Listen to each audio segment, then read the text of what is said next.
Vamos lá, gente, vamos continuando a nossa leitura. Nós estamos lendo do Platão, estamos lendo A República, que é o diálogo socrático, onde o Sócrates aparece dialogando com várias pessoas e explicando os seus conceitos, enfim, aquele jeito que a gente chama de jeito socrático de trazer a filosofia mais perto das pessoas. Show? Então vamos continuar aqui? Vamos continuar e a gente vai fazendo uma ou outra participação e também o objetivo é fazermos cortes, isto é, não vou ler o livro numa vez só, vou distribuindo aqui o livro em em vários capítulos para ficar mais fácil. Legal? Vamos lá então. Então, continuando aqui, Sócrates diz: logo, é peculiar ao justo prejudicar a quem quer que seja. Ele está discutindo sobre justiça, né? Se você veio do último vídeo, tá tudo numerado, fica bem fácil. Você vai verificar que o Sócrates estava discutindo sobre o que é justiça. Aí deu um pequeno entrevero ali e nós vamos continuando nesse vídeo. Ele disse: logo é peculiar ao justo prejudicar a quem quer que seja, porque até então a outra parte, o Polemarco, havia dito que é justo você fazer justiça, a justiça toda, que é prejudicar as pessoas más, né, que são os inimigos. Mas ele continua aqui. Logo, é peculiar ao justo prejudicar quem quer que seja? O Polemarco responde: não há dúvida de que devemos prejudicar os maus, que são nossos inimigos. E se fazemos mal aos cavalos, eles se tornam melhores ou piores? Isto é, se nós, nesse raciocínio, faz, fazemos mal aos cavalos, como é que eles se comportam? Aí o Polemarco diz: eles se tornam piores. E o Sócrates continua relativamente à virtude dos cães ou à dos cavalos, quer dizer, em relação a que eles continuam piores, em relação aos cães, em relação aos cavalos, e ele diz em relação aos cavalos. Então, diz Sócrates, quanto aos cães a que fizermos mal, eles se tornarão piores em relação à virtude dos cães e não à dos cavalos? Isto é, ele compartimentaliza essa questão de justiça. Se eu fiz mal a determinada pessoa, no caso aqui, se ele fala se fiz mal aos cavalos, isso não tem nada a ver que fiz mal aos cães? Se não, só aos cavalos. E o Polemarco diz sim, exatamente. E quanto aos homens a quem se faz mal?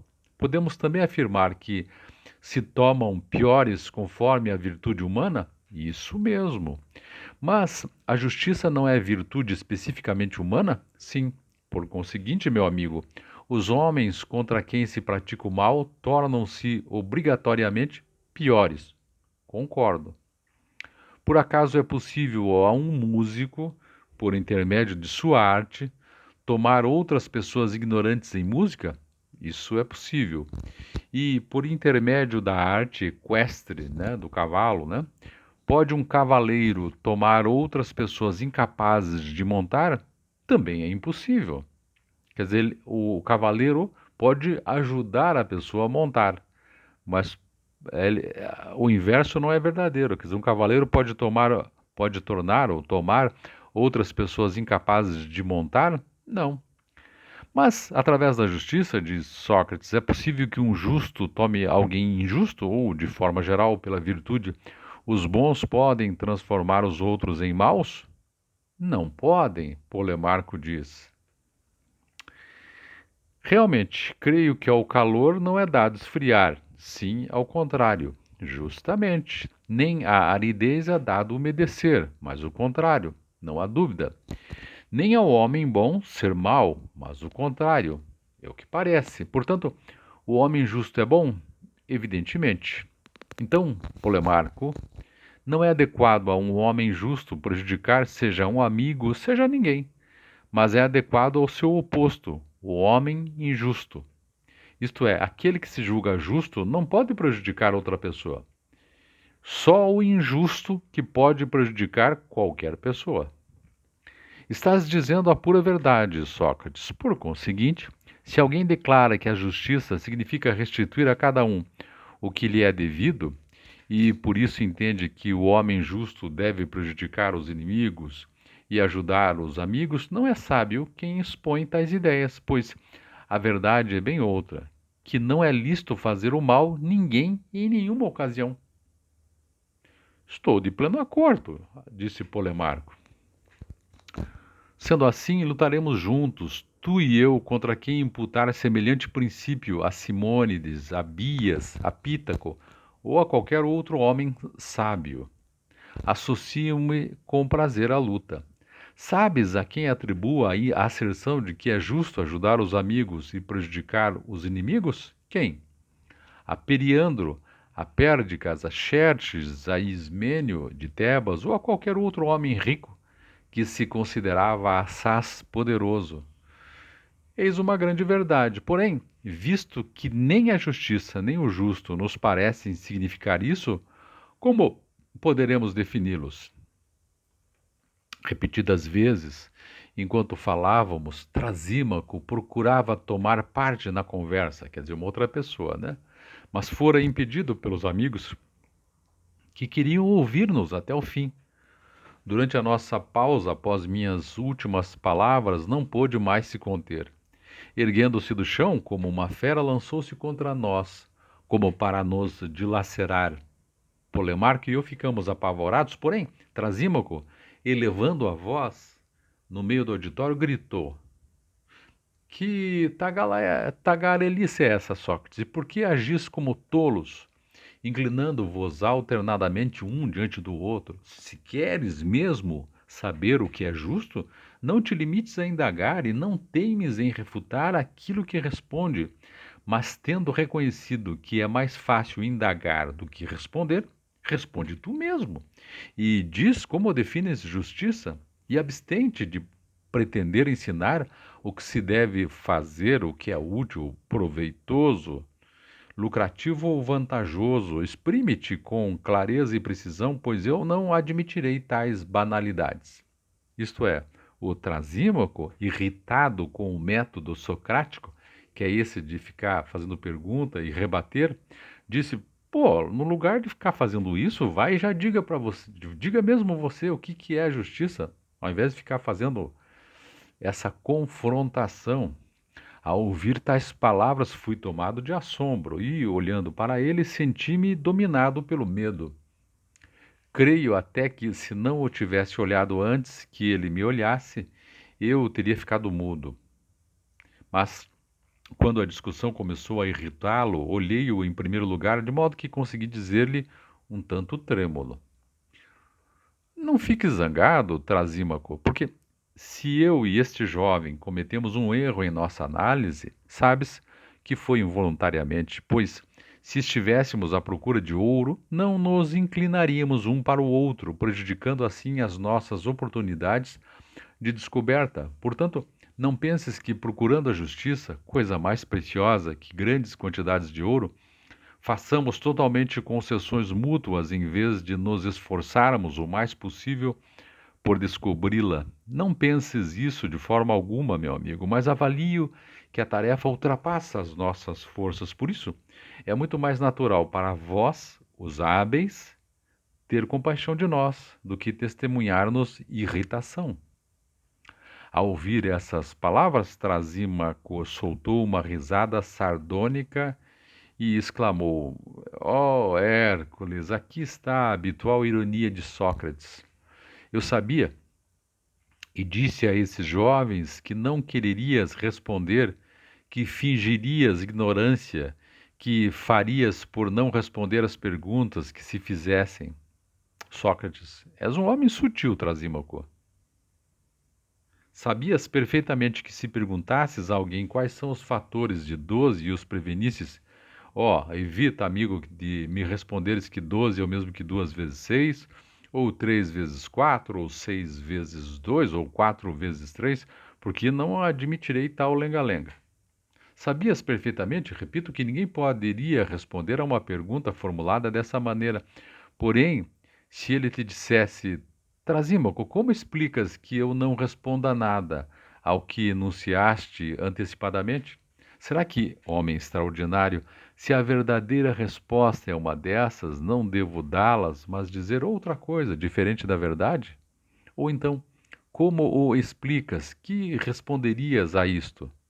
E o Trasímaco, muito bem, se uma coisa fosse semelhante à outra. Sócrates, nada impede. E mesmo que não fosse semelhante, mas que assim se afigurasse a pessoa interrogada, achas que ela deixaria de responder o que lhe parece verdadeiro, quer lhe proibíssemos, quer não? Tu também irás se comportar dessa maneira. Darás uma das respostas que eu te proibi? Falou Trasímaco. Sócrates, não me espantaria se depois de pensar tomasse essa resolução. Veja que interessante que o Sócrates já enrolou, já botou o Trasímaco no papo socrático, na maneira socrática, né? O Trasímaco diz: mas veja, se eu provo que existe, a respeito da justiça, uma resposta diferente de todas essas e melhor, a que te condenas? Sócrates, a que poderá ser, senão ao que convém ao ignorante? Ora, convém-lhe ser instruído por quem sabe, portanto, condeno-me a isso. Quer dizer, condeno-me a que você me instrua. Trasímaco, tu és encantador, mas além da pena de aprenderes, também deverás pagar com dinheiro. Quer dizer, para eu te ensinar, para você aprender comigo, você tem que me pagar. E o Sócrates, certamente, quando eu tiver o dinheiro, quando o tiver. Aí o Glauco, um outro, vem e diz: mas nós temos, é só, se é uma questão de dinheiro, Trasímaco fala, todos nós pagaremos por Sócrates, diz aí o preço. E o Trasímaco diz: percebo claramente, para que Sócrates se entregue à sua ocupação habitual, não deve responder. E quando alguém responde, apodera-se do argumento e refuta-o, que é o modelo socrático, né? E o Sócrates, mas como, meu nobre amigo, alguém poderia responder em primeiro lugar se não sabe e se confessa não saber?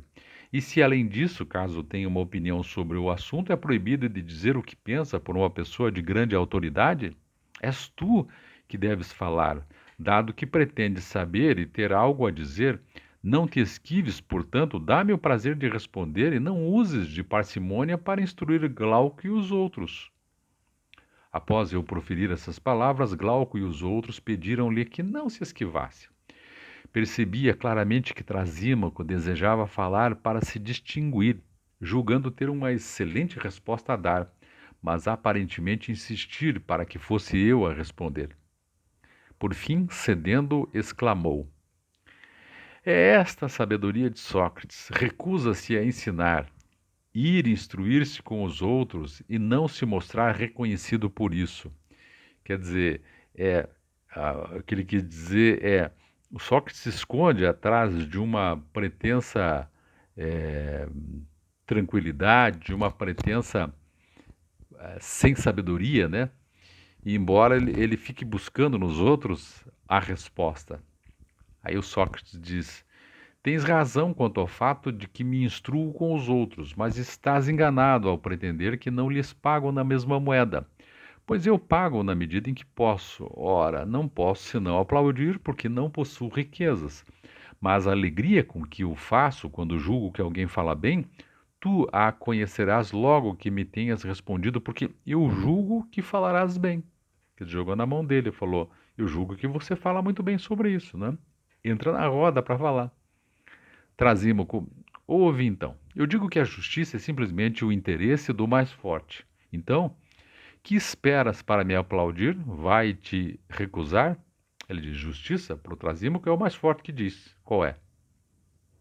E o Sócrates: em primeiro lugar, deixa que eu compreenda o que dizes, porque ainda não entendi. Pretendes que justiça é o interesse do mais forte. Mas como entendes isso, Trasímaco? Com efeito, não pode ser da seguinte maneira: se Polidamas é mais forte do que nós e a carne de boi é melhor para conservar suas forças, não dizes que também para nós, mais fracos do que ele, esse alimento é vantajoso e ao mesmo tempo justo? Trasímaco, és um cínico, Sócrates. Tomas as minhas palavras por onde podes atacá-las melhor. De forma alguma, nobre homem, mas exprime-te mais claramente. De acordo. Tu sabes que entre as cidades, umas são tirânicas, outras democráticas, outras aristocráticas. Logicamente que sei. Portanto, o setor mais forte em cada cidade é o governo? Sim. E cada governo faz as leis para seu próprio proveito. A democracia faz leis democráticas, a tirania, leis tirânicas e as outras a mesma coisa. Estabelecidas essas leis, declaram justo para os governados de seu próprio interesse e castigam quem o transgride como violador da lei, culpando-o de injustiça. Aqui tens, homem excelente, o que afirmo. Em todas as cidades, o justo é a mesma coisa, isto é, o que é vantajoso para o governo constituído. Ora, este é o mais forte, de onde se segue para um homem de bom raciocínio, que em todos os lugares o justo é a mesma coisa, é o interesse do mais forte. É engraçado porque o Trasímaco traz essa ideia e, a princípio, ele lança uma personalidade assim mais, né, autoritária, mais uma autoridade mais egoística, né, mais tem um ego exacerbado, tanto é que ele se irrita com o fato de que o Sócrates fica enleando o outro na conversa para chegarem num objetivo, que é o sistema socrático. E isso tem muito a ver com o Trasímaco, porque à medida em que ele tem esse tipo de personalidade, é natural que ele vá conceituar a justiça como o fato do mais forte, como o fato do mais robusto, como o fato daquele que impõe a sua vontade, não é? Não te parece muito próprio e próximo da personalidade do Trasímaco? Voltando aqui, Sócrates, agora compreendo o que dizes, procurarei estudá-lo. Portanto, também tu, Trasímaco, respondeste a que aquilo que é vantajoso é justo, depois de me teres proibido de dar essa resposta, acrescentando, contudo, o interesse do mais forte. Trasímaco, uma pequena adição, talvez? Ainda não é evidente que seja grande, mas é evidente que é necessário examinar se falas verdade. Reconheço que o justo é algo vantajoso, mas tu acrescentas a definição que é o interesse do mais forte. Por mim, ignoro-o. Preciso analisá-lo. Analisa-o.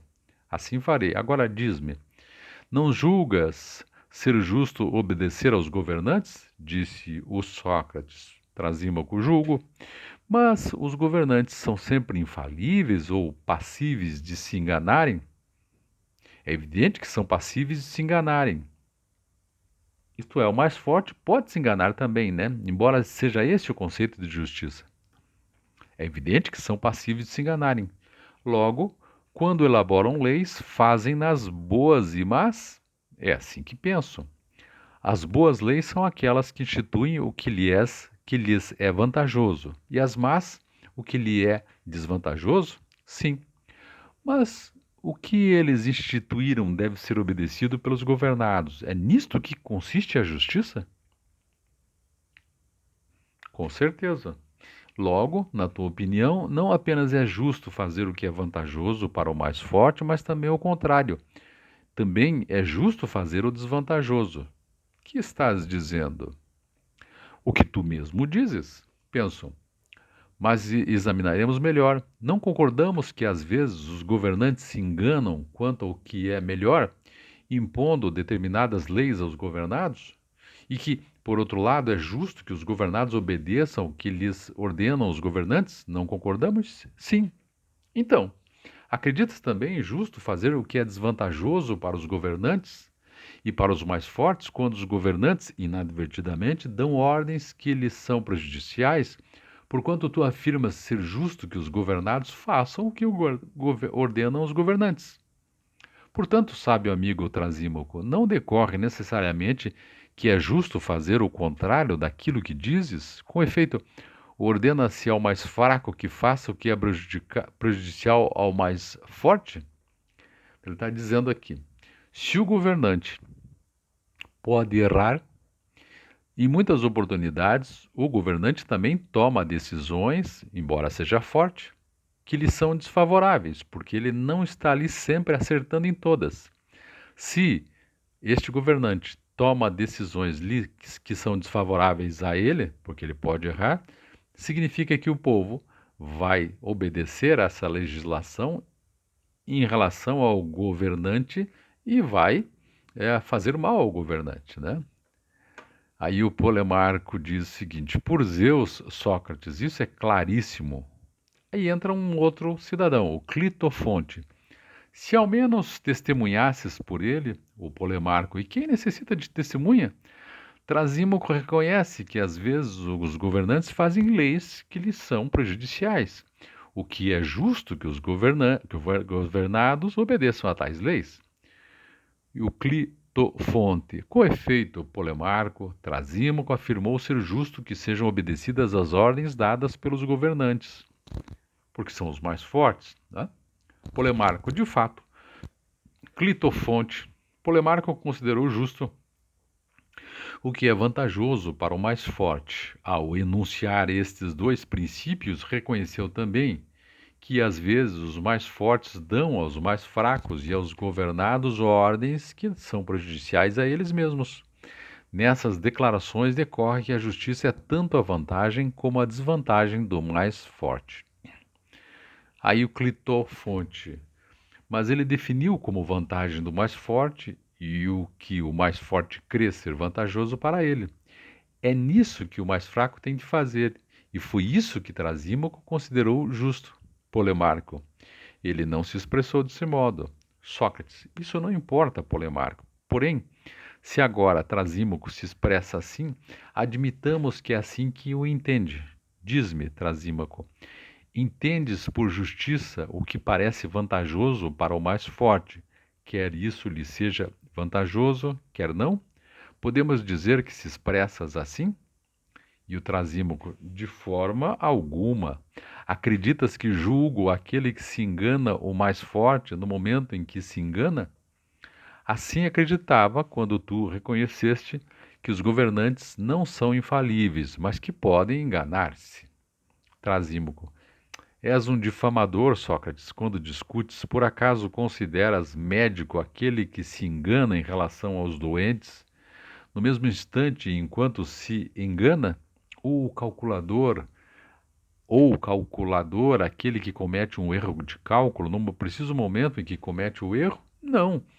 É um modo de falar, acredito, quando dizemos o médico se enganou, o calculador e o escriba se enganaram, mas julgo que nenhum deles, na medida em que é o que o denominamos, jamais se engana, de modo que, para falar com precisão, visto que queres ser preciso, nenhum artesão se engana. Aquele que se engana o faz quando a ciência o abandona, no instante em que não é mais artesão. Assim, artesão, sábio ou governante, ninguém se engana no exercício das suas funções, apesar de todos dizerem que o médico se enganou, que o governante se enganou. Portanto, admito que tenha respondido há pouco nesse sentido, mas para me expressar de forma mais exata, mais clara, o governante, enquanto governante, não se engana, não comete um erro ao fazer passar por lei o seu maior interesse, que deve ser realizado pelo governado. Deste modo, como no início, afirmo que a justiça consiste em fazer o que é vantajoso para o mais forte. Você já trocou, né? É o que é vantajoso para o mais forte. E o Sócrates, que seja, Trasímaco. Pareço ter um difamador? Exatamente.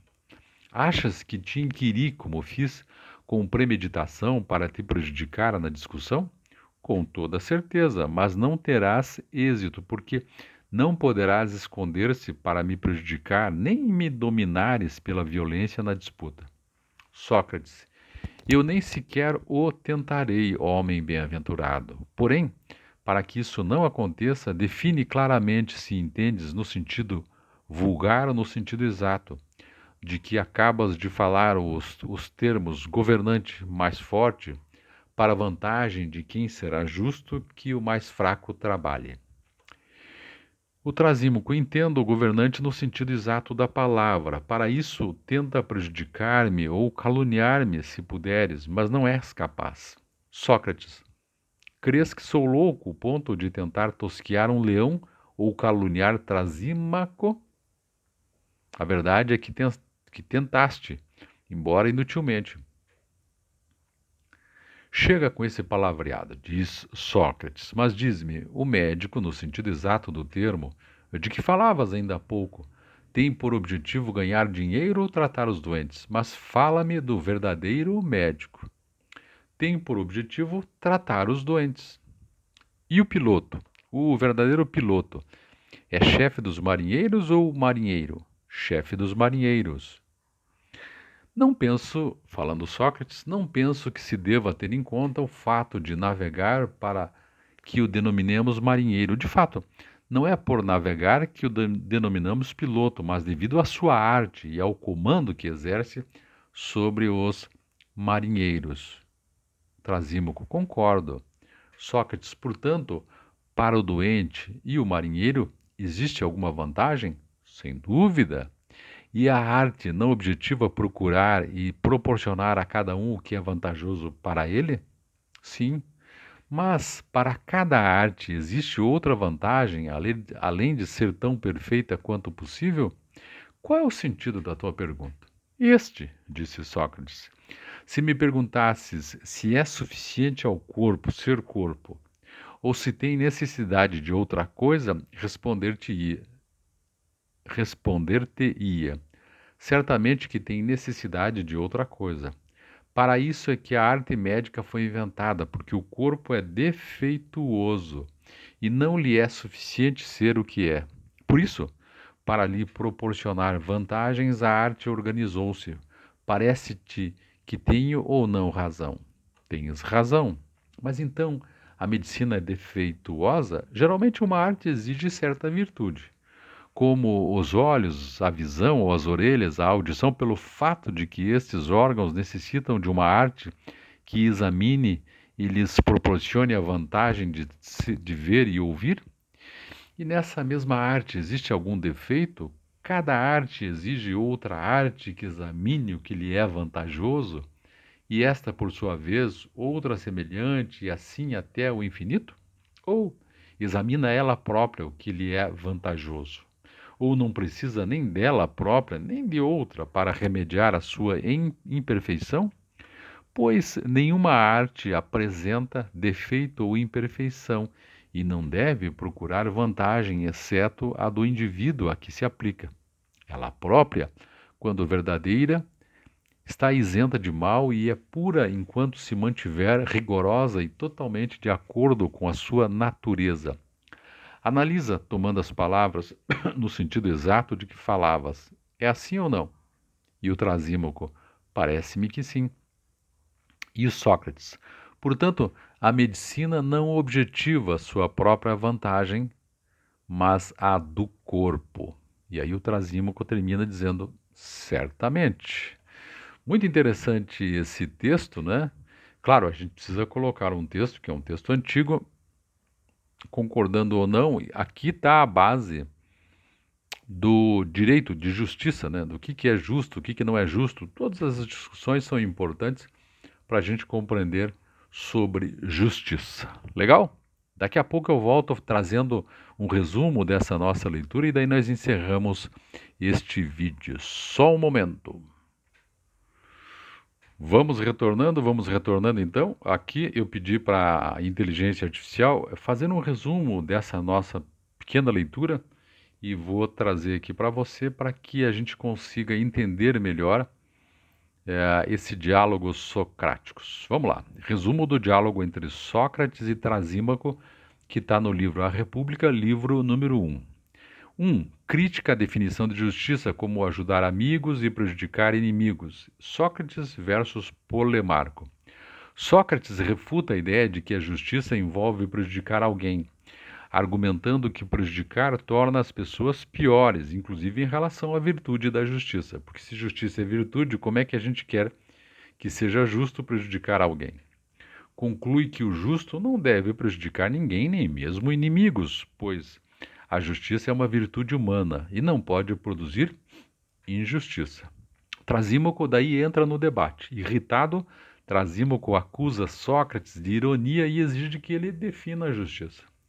Ele propõe que a justiça é o interesse do mais forte. Governantes criam leis para o seu próprio benefício e os governados devem obedecer sob pena de punição. 3. Sócrates questiona essa tese, a tese do Trasímaco. Se governantes podem errar, suas leis podem ser prejudiciais a si mesmos. Logo, obedecer a leis injustas seria justo? Trasímaco corrige. Um governante verdadeiro, no sentido exato, não erra, pois age sempre em seu próprio interesse. Analogia com as artes, medicina, navegação. Sócrates argumenta que toda arte técnica visa o bem do seu objeto. O médico cura o doente, o piloto guia os marinheiros e não o interesse próprio do profissional. E se o governo é uma arte, seu objetivo deveria ser o bem dos governados e não dos governantes. Né? Porque toda arte visa o bem do seu objeto e não do seu sujeito, aquele que conduz a arte. 5. Conclusão. A tese de Trasímaco é contraditória. Se a justiça é servir ao forte, mas um verdadeiro governante deve beneficiar os governados, então a justiça não pode ser mero interesse do poderoso. As principais ideias em destaque desse trecho que nós lemos são o seguinte: a justiça não pode ser reduzida a prejudicar inimigos. A definição de Trasímaco é desmontada pela possibilidade de erro dos governantes e pela natureza das artes, que visam o bem alheio. O debate prepara o terreno para a construção da teoria da justiça como harmonia social, desenvolvida nos livros seguintes de A República. A ironia socrática, né? Sócrates usa perguntas para expor contradições, enquanto Trasímaco representa a visão cínica do poder como dominação. Então é isso. Esse é o nosso vídeo de hoje. Em breve eu venho trazendo os próximos vídeos. Quero ver se eu continuo nessa nossa saga, lendo o livro do Platão, A República, um livro bastante importante que está na base de muito da filosofia de todos os tempos. Espero que você esteja gostando. Deixe seu recado, me propague nas suas redes sociais e até o próximo vídeo. Até mais.